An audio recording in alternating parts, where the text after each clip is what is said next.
Hi everyone, this is Maya. Today I want to be your friendly neighborhood chemist.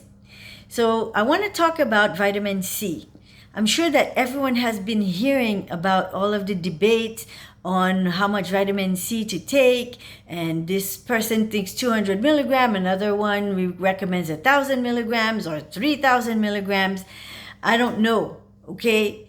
There's things change so much that you don't really know sometimes where to go or what to do or what to actually do.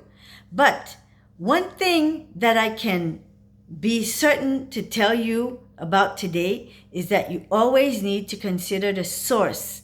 Consider the source. Consider where you are buying it and where your vitamin C is coming from.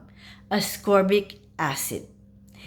Did you know that at some point around 2012, when we started doing some analysis of the vitamin C that we were purchasing, come to find out that some of the vitamin C's had traces of titanium dioxide?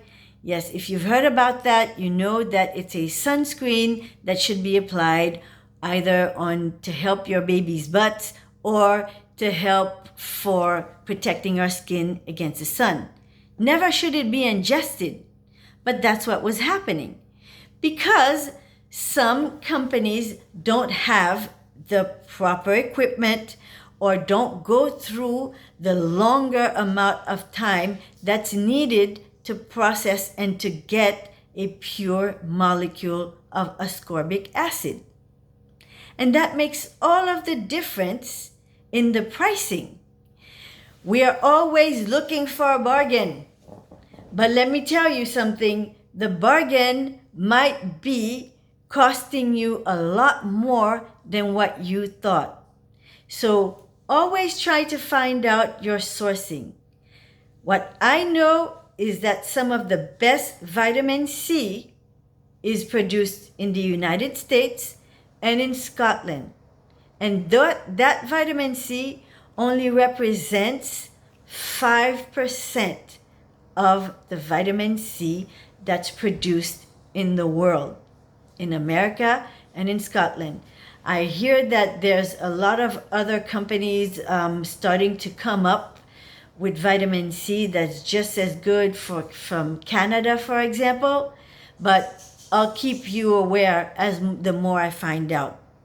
Vitamin C has come such a long way from when we used to be formulating with it back in the late 90s and early 2000. It was such a difficult ingredient that we need, because it's such a powerful antioxidant, we actually had to go into a dark room with no oxygen in order to make sure that just the formulation product, you were actually getting ascorbic acid. There's so many derivatives of vitamin C right now just to get over that process, but we have come a long way with how we can manipulate ascorbic acid. And I always recommend for people to use that as much as possible. In a skincare ingredient, for example, you don't need more than 20%. Always make sure you keep it in a dark spot because it doesn't like the sun. It's going to start oxidizing. If you can find it in a container or in a formula that doesn't have water, that's even going to make it and keep it very much active for a longer period of time. So keep all of these things in your head as you go out and choose your source of vitamin C. Remember that it's always best to get it from fruits and vegetables.